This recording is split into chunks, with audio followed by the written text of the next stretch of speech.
92 FM. Game On's Fantasy Football. Hello, and you're very welcome to Gameweek 33 of the Game On Fantasy Football podcast in association with our friends at Fantasy Premier League Transfers.com. Glad to say I have two members of that prestigious team with us today. Phil McGrath here in studio. We'll talk to Paul Caffrey in just a second. But for now, good afternoon, Phil. How are we? We are very well. We're very well. And I'll accept your congratulations for Game Week 32 shortly. Yes, all hail, Andrew. Pardon? What? Yes, for the first time after 32 weeks of this season, I was the top player in our own little mini league. So I can't say how happy I was at that, and it's probably a bit sad how much it means to me. Anyway. Well, it's about bloody time. I've been sitting across from you for the last God knows how long. About 2 years. Anyway, yes, I did have a good week, and I'm sure that makes a huge difference to everyone else. But let us go through some of the results from Game Week 32 that made such a difference to me. Manchester United winning 4-1 on Aston Villa. Mata, Hernandez and Rooney with 2 assists from Mata, Kagawa and Januzaj, and Westwood got the proceedings underway with a cracking free kick for Aston Villa. Agbon Lahore on the assist sheet for him. Crystal Palace 1-0 victors over Chelsea, an own goal from John Terry, and poor old John Terry. And Ward got the assist for Crystal Palace. Southampton 4-0 winners over Newcastle, rampant. And they were Lallana with 1, Lambert with 1, Rodriguez with 2. The assist from Cork, Lallana, Ramirez and Lambert. So all those players scoring really well for Southampton. Stoke City, they're on a bit of a roll. 1-0 victors over Hull City. The winner came from Peter Odemwingie with a good run and a shot. And I thought they deserved it as well. Swansea 3-0 winners at home to Norwich. 2 goals for de Guzman, who was pretty good. Routledge got the other one, and the assists for Shelby, Michu, who's back, and Boney got the other assist for Swansea. 6 goals at West Brom and Cardiff City, 3 goals apiece. Another draw for both teams wasn't what they needed. The goals for West Brom, Dorans, Amalfitano, Thievi, and Cardiff scored through Calker Much and Daly. Is it Daly? Daly. Something like that. Anyway, he scored anyway. Fair play to him. And Arsenal 1, Manchester City 1 was how it finished at Goodison Park at the Emirates.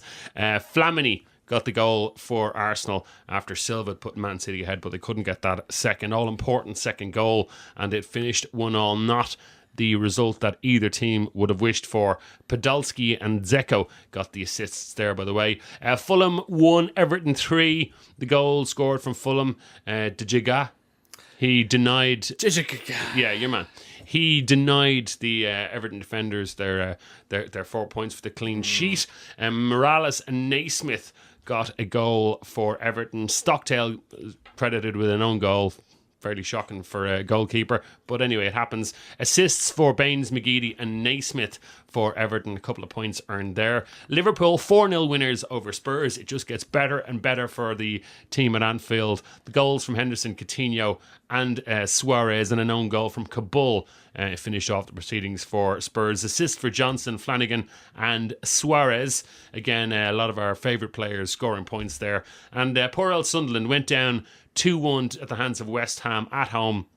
Johnson, as predicted, got the goal for Sunderland, but more importantly, the 2 West Ham goals came from Diame and Carroll, with assists from Noble and Carroll as well. So that was Game Week 32. It is now time to look ahead at Game Week 33.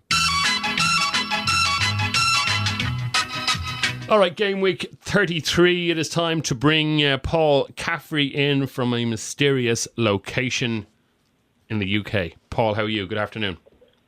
Hi, Andrew. I'm great, yeah. Very well indeed. My voice has just about come back to me after that Champions League game. Like United played Bayern Munich last night, so yes. If it croaks, you know what the reason is. You were shouting. You were shouting. Are you supporting David Moyes? Absolutely. We'll stand by David Moyes as we sing every week. All right. You know? All right. I just wonder what week that will change. Anyway, let us keep going, get into game week 33. And I didn't get any congratulations from you yet, Paul, on my terrific game week 32. Congratulations. What score did you actually get, Andrew? 78 points, I think. Oh, 78. Watch out. Finally, after 3 years, I put in a good game week. So, anyway. I don't remember getting any thanks from Andrew about his great game week. Paul, did you? No. Thanks. No. Here we go. Yeah. We'll congratulate you on listening to the things we tell you. Fair play. Okay. All right. But Thank I'll you for pat that. everyone on the back. All right. Well done. All right. I accept all of your praise anyway, even if it's not really much. All right. Let's get into game week 33. As usual, we're going to have 3 focus games this week. And Phil is going to start us off. He does know where we're going to start. Yeah, listen, I suppose kind of one of the more enticing fixtures of the coming weekend has to be City's game with Southampton. This one has potential for points all over the shop. Does it? All over the shop. All over the shop. Top shelves, lower shelves, everywhere. All right, let's start Apart with from at the back, actually. Let's be honest. Let's start with the home team, Manchester City, who, despite their 1-1 draw, I mean, previous to that, they were in pretty good flying form, clocking up the points. They had those extra games. They still have 2 games in hand. And if they win those games in hand, they will go 2 points clear of Liverpool. That's the situation at the top. So it still really is City's to lose. Liverpool on the run, and obviously have Chelsea and Man City at Anfield, which is going to make a hell of a lot of difference in the run-in. But that's not for this game week. Manchester City at home to Southampton. I mean, every game is a must-win game for Manchester City at the moment. Yeah, it is. I mean, probably considering they lost to Chelsea back, what was that? I can't remember. Early February. Since then, they've kind of been unbeaten. 4 wins, 2 draws. 0-0 draw against Norwich and a 1-1 with Arsenal last week. Apart from that, it's been 3-0, 5-0, 2-0. You know, so they've been doing quite well. But then you look at Southampton. They've won 3 and lost 3 of their last 6. But they're scoring goals. Even in the games they're losing, they're scoring goals. All bar 1, where they were beaten 3-0 by Liverpool. 3-2 against Spurs. They beat Norwich 4-2, Newcastle 4-0. So they are scoring goals as well. And really, when it comes down to it this week, when you look at it, I mean, City have scored 48 goals at home this season. That's the same amount as Liverpool, who are slowly but surely creeping up there. And when you look at Southampton in terms of their tally away from home, I mean, the Saints on the road have got a good reputation of getting goals. And I just think that this one could be very interesting with the likes of Silva, Yaya Toure. I think Zeko might be thereabouts. Hopefully we could see Aguero, maybe squeak a return. Is he? Sorry, Izzy, I'll give myself a microphone. You have a microphone? Yes, thank you. Is he expected back this week? It does. The game says he's expected back on April the 5th from his muscle injury, but we don't. He's still red. Yeah, I haven't had anything confirmed to me yet. I haven't heard anything yet. I'm waiting. It's a little bit early in the week. Hopefully tomorrow. Any word from Manchester on that, Paul? Are you hearing anything on the streets about Aguero? Is he expected back, or there's nobody talking about him? Nothing being said. So that's the worrying part. I think it would be a surprise if he does figure. Well, I mean, we spoke about Zeko last week at 6.9. I mean, for the big teams, he still looks like incredible value. I didn't bring him in last week, but yeah, I didn't have him either. And to be honest, that didn't. He's in my team. He's getting points, he's. He got an assist. He got 5 points last week. Got 13 against Man United. Yeah. I mean, when you look at his returns, I mean, okay, he didn't play against Fulham in the first game in game week 31. But over the last 3 games he's played, he's 3 goals and an assist, which, considering he's only 6.9, you can't really argue with it. No. But I do have concerns that he needs too many chances, and that's a complaint we've had about him for a long time. Because last week I was asking you, should I drop Giroud and bring in Zeko, and you thought it's probably worth a look. I didn't do it in the end, but I'm still looking at the same switch, thinking it makes a bit of sense. Yeah, listen, it very well might. I think the value is in the City midfield, as we've kind of, without Aguero, we have been looking at City in the back and in the middle of the park. This week I don't particularly fancy City for a clean sheet at home. Although they have conceded the fewest amount of goals of any side in the league at home this season. They've only conceded 9 goals. and they've kept 8 clean sheets. So you kind of look at that and think, ooh, but And Demichelis, I'm sorry, but he's still the best form Man City defender. I know he's got hair, and I know he's a bit slow, and I know you're not a big fan of his. And Paul says he's not a good player. No, I'm not. Apart from that, he scores really well. Yeah, that's nice. It is nice, but he's 5.9 and Zabaleta 6.2. I'd rather shell out that extra 0.3. He's a guaranteed starter. He's going to probably get a little bit more game time than Zabaleta as well, so that's pretty worth calling out. So 5.9, throwing him in, that's fair enough. There's good logic there. As regards, this is a real game that Manchester City, they need to be very, very careful with, There's one thing for sure, we know this is a time of year when a lot of teams just kind of mentally go on holidays and switch off. Southampton, as we said many times, they basically have a nice little band of English players who are all free scoring, doing very, very well, and all battling to get to the World Cup.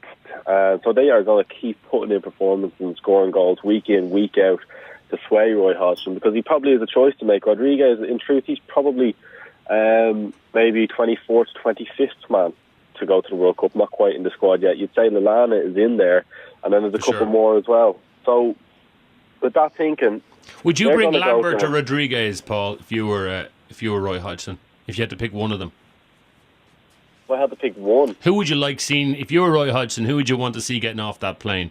Ricky Lambert or Jay Rodriguez? I'd probably go Lambert, but Rodriguez would probably deserves it as well. I think the two of them are there. I wouldn't bring Andy Carroll, so I hope that he's not going to be away. But you're probably looking at Danny Welbeck maybe, so that's got to up again. So it's difficult, but it's tough to say. Yeah, Lambert would be the man I'd go with. But if you're picking for your fantasy team now, you'd have to go Rodriguez. Yeah, no, I agree with that. I think in terms of players this week, Lallana, still you have to kind of be looking at that, and I think Paul's right. Rodriguez is certainly there. 6.6, 7.2. That's the difference. Rodriguez 6.6. Yeah. And then the City side of things, I suppose, Yaya or Silva. I think if you don't have the money for Yaya at 10.4, you can look to Silva. We know over previous seasons, certainly he's been streaky at best. But he's on a good streak at the moment. But he's on. That's the thing, is to catch him at that time. He's 2 goals, 2 assists in his last 4 outings, which just goes to show. So for an extra, or for 1 million less, I have to say I was very disappointed by Yaya Toure last week, and I just, not for the first time, I've noticed defensively when he's not in the mood, he doesn't chase back, and he's not great when the players go by him. I wasn't impressed anyway as a defender, as a natural defender. I wasn't impressed with a big, strong, powerful midfielder not giving him monkeys basically. Yeah. I find that's a fair criticism. People always make the argument that he doesn't look fit sometimes, and that's always a wonder. Is he doesn't look fit? Is it the fact that he's not bothering? Maybe it's a combination. And speaking of, I suppose, Fernandinho, he's gotten a lot of plaudits for his performances, and he's had some really excellent performances this year. He hasn't scored enough goals. He scored against Arsenal earlier in the season. He's not very far away. He's having a few chances now, so if you were stuck, he could be worth a look in, but that's a real gamble to throw him in. But if you can't get Yaya, he could be worth putting in there. So. Yeah. All right. We've been moving on to the next game, I think, because it's we pretty much talked about Man City and Southampton. We know the teams, we know the players we want. Yeah, it's going to be an interesting game. Yeah. City who are scoring goals at home. Southampton have been keeping clean sheets away from home as well. They've conceded very few. I think they've only conceded 19 goals away from home all season, and they've managed 6 clean sheets, which isn't bad. No. So it could be an interesting one, but I do fancy for goals, and certainly it looks like the battle of the midfield there. But Yaya, Silva, Lallana, Rodriguez, I know he's down as a striker, but will play off the left at times with Lambert up front. So it's going to be interesting to see how that one pans out. But I suppose we can move on. Good game of football to look forward to there. That's the 12:45 game on Saturday afternoon. Right next of our focused games is we'll have to get down to Stamford Bridge. Stamford Bridge, Chelsea and Stoke City. Now Stoke have been on a good run. Methinks that will end this week. Yeah, but they are the sort of team that have been they're the sort of team that have been finding that flaw in Chelsea over the last few weeks. aren't they? Yeah, well, I mean, if you look at it, Chelsea have 2 away defeats on the bounce against Villa and then against Palace, which, let's be honest, no one really saw coming. And I was slightly disgusted by, because I did fancy Chelsea to go to Selhurst Park and put in a good shift against Palace. But, as Mourinho said after the match, that they were Palace. They wanted it more. Yeah, they had more heart. And he also he said a few interesting things, but one of the things he said was, "This is very unusual for my team." Yeah.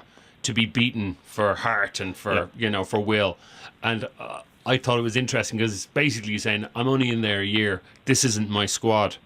And I think you've made a few statements over this year that basically saying, actually this isn't my squad, I don't have strikers. He's made those comments as well, and I think I wouldn't be surprised if you see a bit of a clear out at Chelsea in the summer. I think that there's no doubt there will be a clear out at Chelsea. I know up front, but I'd say they'd be more of a clear out than most people suspect. Possibly so, but I mean, looking at Stoke going into this, they're unbeaten in their last 5. Their last defeat was against City at the end of February, and since then they've beaten Arsenal, West Ham, Villa and Hull, and a 1-1 draw with Norwich. Credit to Mark Hughes at the end Yeah, of the day. you can't argue with the results. I do think, however, given the fact that they're making the trip to Stamford Bridge, they're not going to break Mourinho's record, I don't think. All right. Right, very quickly, Stoke. Are you looking for any players from Stoke? Odin Wingy, 7.55. He's 5.4. No, for me, price. this is back in Chelsea for a comeback. They have a good goal scoring record at home. The record unbeaten under Mourinho at the Bridge certainly has to be looked into. I think he can look to Chelsea for a clean sheet this week. I think any of the Chelsea defence, for me, it's Ivanovic, and midfield Hazard again needs to get back on the horse, as it were, because he was very, very poor, I thought, the weekend against Palace. There's arguments then maybe you could look to see, could you fit in a Chelsea striker? Could you really? Nah, even Chelsea don't play their strikers. Paul, would you agree with that? Chelsea defenders, Chelsea midfielders, even check if you want. Yeah, look, it's all Chelsea, isn't it? You have to go that way. There's no question. I'm not too enthused. I think their title challenge, it really is starting to peter out, and it's hard to see who's going to actually lead them to it and who's going to do it for them. So, you'll have Hazard, you'll keep Hazard, but I couldn't see a point in investing in any of the other players, particularly up top at all this week. All right, okay. So that was a fairly easy focus game. We are focused on it. We're focused on the Chelsea defence. Yeah, I think also a point to note at 6.9 million. Now that we see he's getting a little bit more game time, I think Andre Schürrle is certainly one to consider. He seems to be getting he's featured in Chelsea's last 6 games. He's started 4 out of those 6. He's 4 goals and 1 assist. This could be he could be an interesting differential. For 6.9, probably isn't a bad shout. No, well, he's got an ownership rate of 2.2%, so he is going to be a differential. The vast majority will have Hazard, and for good reason, might I add. But certainly, if you were looking to go against the tide, I think Schürrle could be well worth a look. All right, let's move on to the third focus game.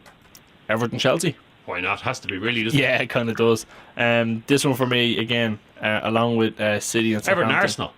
What did I say? Chelsea. And Chelsea playing a double game week there for a second. Yeah.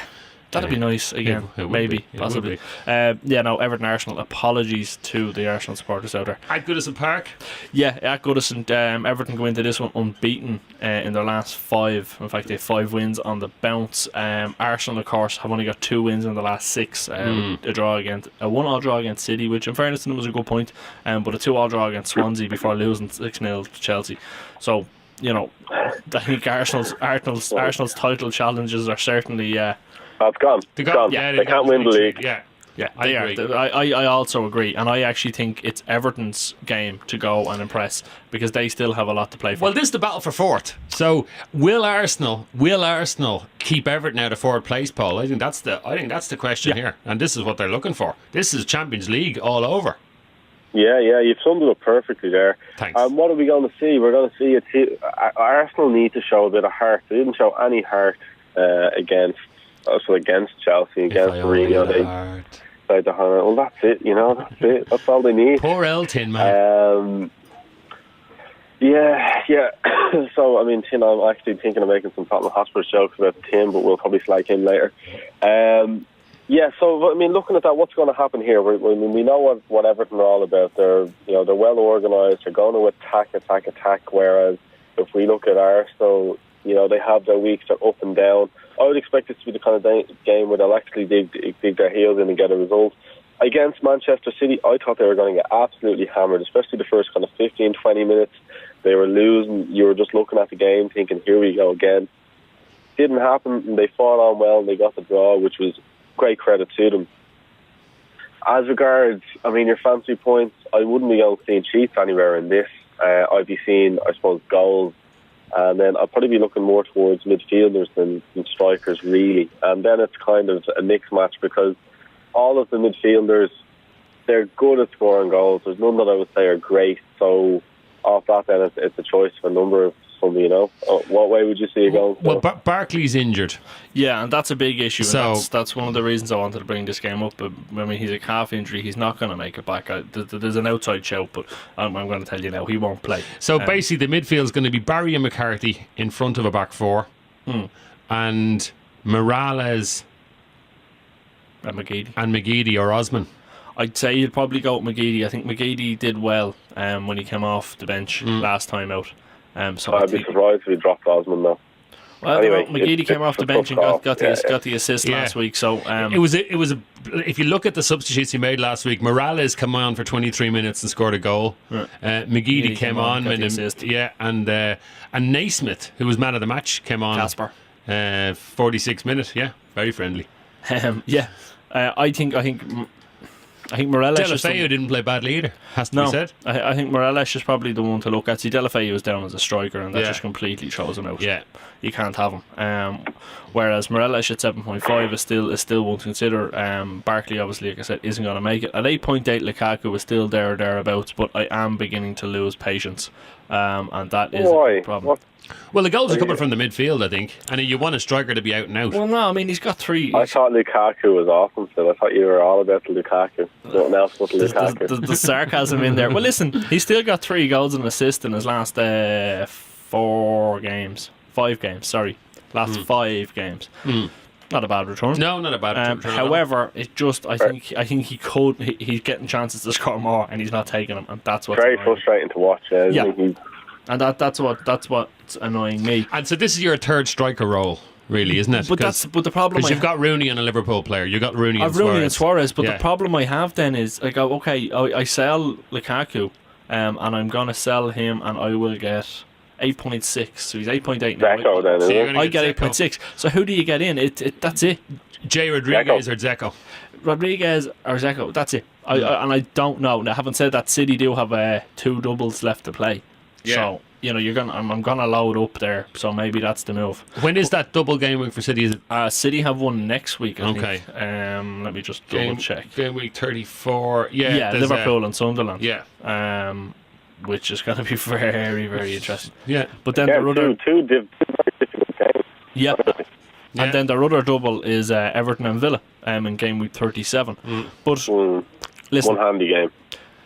Yeah. So we probably should start making sure we have the 3-man City players just anyway. Something to bear in mind, But in terms of Everton this week, I think Morelos, Lukaku, Arsenal side of things, it's probably Cazorla, Giroud. Yeah, I think Giroud's the only Arsenal player I have left. I know I have Chesney, which and I'm thinking of getting rid of both of them. But anyway, he's got a little poor lately as well. Yeah, he's starting to make those silly mistakes he was known for last year. That's pretty much it in that one, isn't it? Yeah, I don't see. When you look at it, Everton are scoring goals at home. Arsenal are keeping clean sheets on the road. It's much like City against Southampton.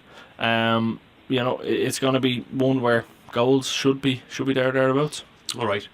Right, that is the 3 focus games. It's time to move on to best of the rest. Right, best of the rest. Let's start with Aston Villa and Fulham. Quick conversation. Methinks it's the home team all over. Maggot hasn't got Fulham working at all, really. No, he does. But I think Fulham will win that game. Yeah. Oh. Yeah. They are improving, do you think? Did you spot something at Old Trafford last weekend, Paul, that the rest of us didn't? Well, yeah, Villa are a very poor team. Benteke had some outrageous misses. And really, when they actually have to try go out and do something, there's no creativity there, and they were easily picked off. And United were very poor, in fact, even though they won so well. So I think Fulham will get a result there. I'd be looking on the Fulham side of things. Well, see, I don't think they will. I think this one could be a boring 0-0. Mind you, I did say it was going to be a boring 0-0 between West Brom and Cardiff last week, and look what happened. Yeah. But I mean, Villa have scored the I guess the fourth fewest amount of goals at home than any side so far this season. They've only scored 18 goals, and then Fulham have scored the fewest amount of goals away from home than any side. Are you going to bring any Aston Villa players in to your team? I think Ron Vlaar is worth a look. I think he is. Listen, he's cheap. He's a good squad player to have around. He's 4.3 million. And when you look at Villa's fixtures, they have Fulham this week, Palace next week. Then, okay, they're facing Southampton. I don't expect them to get much there. But when you look at Swansea and Hull then in the middle, both of those teams... How many points have they got at the minute? Villa. Yeah. Villa have 34 points, so another win will do them. They need another win, really. Yeah, and I think this week they'll get it. I think looking at the fixtures, either this one or next week is probably their best chance of getting that. So I'd have a look at Villa for a clean sheet. Fabian Delph. That's I've mentioned his name a couple of times. Yeah, last week as well. Yeah. You mentioned him as. He's playing very well. 4.4. He is playing well, and he's very mobile, and he's a good, strong player. I think he's handy. Yeah, and I think if anyone does fancy Fulham to get the result, like Paul suggests, Sidwell is the only one worth looking at there for me. All right, let's move on. Cardiff City and Crystal Palace. Again, a short conversation. Paul, let's start with you. I presume, Cardiff City, Zaha definitely made a difference to them, but I'm not going to bring in any Cardiff City players. They're not Premier League standards, so they're going to get relegated due to the fact. I wouldn't be looking here for too many. I'd probably look if I have a Cardiff defender, I'll throw him in on the off chance. Well, I'd probably fancy maybe Crystal Palace to get a nick a 1-0 win, and again for it not to be the most exciting game of football. Yeah, as Phil tipped them not to be last week. Yeah, Tony Pulis teams, they're not the most exciting, but they're effective. And at the moment, Crystal Palace are just all about effective and getting those points on the board. They're 31 points, so they're still down in the thick of it. But, a good win here would see them jump a couple of places. They won't win. Yeah. All right. It's a draw, is it? No, it's a Palace 1-0, maybe 2-1. Or sorry, Cardiff 1-0, 2-1. Yeah, Palace, I was going to say, sorry. Can I quote you on that? They won't win. 2-1. No, listen, Palace have only managed 6 goals away from home all season, and I do think that Cardiff will get a result. So I'd actually have a look at Jordan Much at 4.8. I know last week's goal was a fluke. I'm saying that was a cross, it wasn't a shot, but he has been playing well. So for me, he'd be one to have a look at. And if I had, like many do, had Marshall, he'd be my goalkeeper this week. He won't be at Cardiff next year. Marshall, no. Or Marshall. Oh, either of them. All of them. Exactly. They're all leaving. Right, let's move on. It's Hull City against Swansea at the KC. A couple of players here that are probably interesting. Phil, quickly to Hull. And I know Jelavic and Long is excited a few people in previous weeks. There's nothing really. Rosenior has been in good form. Apart from that, I wouldn't be looking at anything. Yeah, I think Jelavic this week against Swansea. Away from home, Swansea haven't been great. They've conceded 25 goals. They've only managed 2 clean sheets. The Hull are playing well at home, as we know. I think Swansea have turned a corner in the last couple of weeks. I actually think more of Swansea now than I have done in a long time.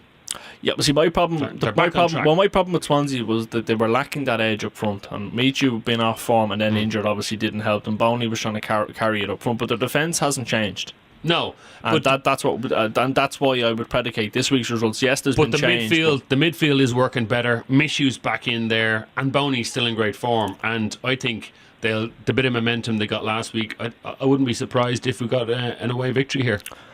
Listen, I think they're on holidays. I think it's going to be a home win.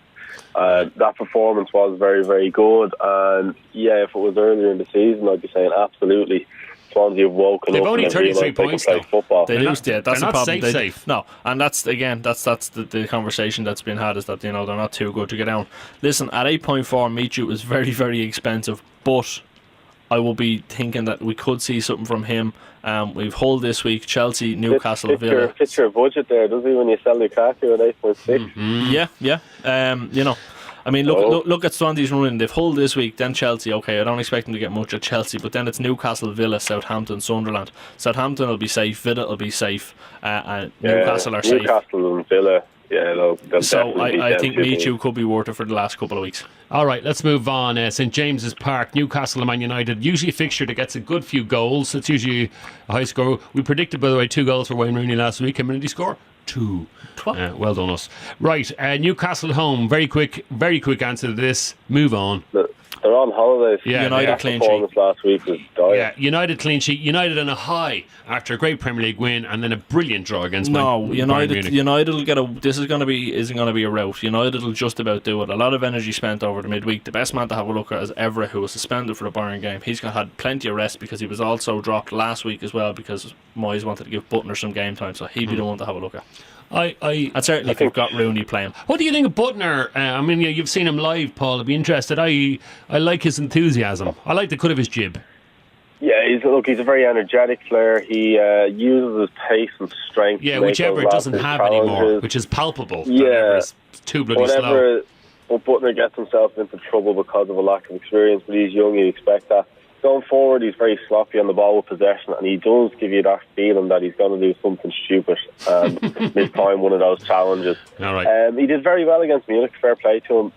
He needs to improve a little bit to be a United player and to start getting into that first team, but he's only young and he's coming on, so all right, give him a bit more time and see what he can. All right, points. Where the points going to come? Mata in good form. Obviously, Chicharito. They have to play Chicharito, don't they? I wouldn't be surprised if we didn't see Rooney. But you have to rest them. You have to go for the Champions League, so we have to play a weakened team. So at the back, we're going to see Vidic and Ferdinand probably drop out. Who are they going to put? I mean, Carrick could be even playing centre half this week. And then I think Chicharito will get game. I mean, there's a lot of talk that he's very unhappy and he wants to leave because doesn't think he's getting a fair look in. If he doesn't play this week, well, when is he ever going to play? He's not. So. And you'd probably want him on a bit of goal scoring form because, I mean, odds are Munich are probably going to go on and get a couple of goals. United are probably going to have to chase it late on. So it would make sense if he's got a bit more game time under his belt. Welbeck as well, I expect possibly to be rested. So Mata is probably the one to look at. He's no Champions League exposure. He's playing quite well, trying to make things happen.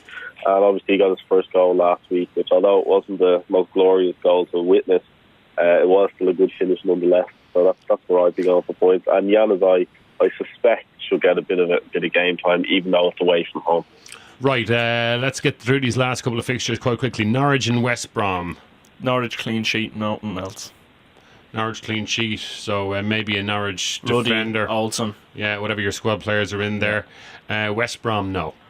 And then we're down to West Ham and Liverpool. Interesting game. West Ham, they're probably in that sort of sleep mode. They're on 37 points, safe as houses. They might need another 1 or 2 points just to be sure. But they're grand. Liverpool, as I said, it's must win. They're going for the title. Yeah, I think it's the usual suspects there. It's Gerrard if you can afford it, or Henderson, and it's Suarez and Sturridge up front. Again, Liverpool and clean sheets. I have no confidence in. When they get them. That's great, but I wouldn't be backing them for it. No, Flanagan at 4.3 is worth a punt for that price. Just because he's cheap, yeah, that's it. Yeah, because he's cheap. And West Ham. You've been mentioning Carroll a few weeks. Yeah, this isn't the week for it, probably. Although we might. He's going to get a hat trick. He's going to stop Liverpool winning the league, and he's going to go crazy. And we won't see him until the World Cup. Nasty. Yeah, that's. I suppose the cynic talking. I mean, look, there's great atmosphere around Liverpool. I mean, they really believe they're going to win the league. We've got people are going up to the stadium early. There's loads of flags out there, and all the talk now is it's 7 cup finals, it's 6 cup finals, it's 5 cup finals. That's basically all that's going on with the guys. As regards this is a really tough game because West Ham are not going to roll over. It's not in their nature. Andy Carroll was poorly treated by Liverpool. Whatever you think of him as a player, it didn't exactly. They didn't give him an opportunity. I would argue. Go on. We're going to have to hurry up because we've got 3 minutes left for the whole pod. So we're going really fast, and you're going, yeah, well, if you really look at this player. So we keep telling you to hurry up. So obviously I'll edit this bit out. All right, so you're ready to hurry. Just chop that bit out then. Yeah, jump on. All right, so points for Liverpool, apart from the Suarez and the Sturridge and the Gerrard, is there anyone else, Phil or Paul, in midfield that maybe... No. Henderson's worth a shout, but I mean, look, it's the usual suspects, so get in who you can afford. All right. Last game of Best of the Rest, it's Spurs and Sunderland. We referenced Tim Sherwood a little bit earlier on. Tim's Tottenham can go and whistle. Yeah? No interest. Okay. Tottenham off the boil. And Sunderland are relegated. Sunderland, I don't know. I wouldn't call them relegated yet, but it's getting worried for them. Adam Johnson, they had games to put it right, and they haven't done that. So. Yeah, Adam Johnson, the only man we've been saying is worth a punt, scored again. Starting. Yeah. Anyway, and Spurs, you wouldn't touch with a barge pole either, Paul? No, there's no interest. I mean, when their own manager says, I sat in the stands because I knew I couldn't affect the game and just sits with his kind of head in his hands for the whole match, that doesn't inspire me with confidence. So I'm not interested in them. I mean, they did well. It wasn't because of Tim Sherwood so much as it was AVB leaving the club, and I think they were happy about that. But now it's just a case of, season's over for them. They can't really do anything with it. And this game, it could go anywhere, but I've no fancy interest because there's nothing there that'll last a few games, All right, that is Best of the Rest. It's time now to double your points. Right, for me, captain's picks has to be at Man City or Chelsea. Ooh, no. Go on. No. Tell me where. Suarez for Liverpool. Okay, away to West Ham. All right, Paul. Interesting. Yeah, I've him here as well. He is the only one who you can say is going to give you 110%. The other games, I think the other teams could let you down. Yeah, I would also look. Paul has said maybe Rooney might be rested. If he was playing against Newcastle, I'd certainly be looking at him for a captainship as well. Yeah, I'm going to be playing. Well, not Saturday morning, I suppose. But hopefully so.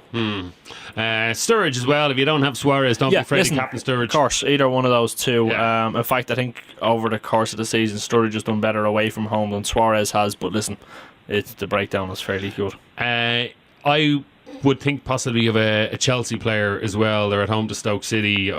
I think if you have a Chelsea midfielder, it could be a good shout for a captain. Champions League concerns with Chelsea. They're right in the middle of their quarter final. So. Yeah. PSG later on tonight. We'll see how that goes. Yeah, we'll see how it goes. Any other outside Everton and Arsenal? Man City are still at home, so we can't completely write them off. But I honestly, I think they'll do well, but I can't see Yaya Silva or Zeko outscoring Suarez, Sturridge, or Rooney this week. All right. Assuming Rooney gets the game time.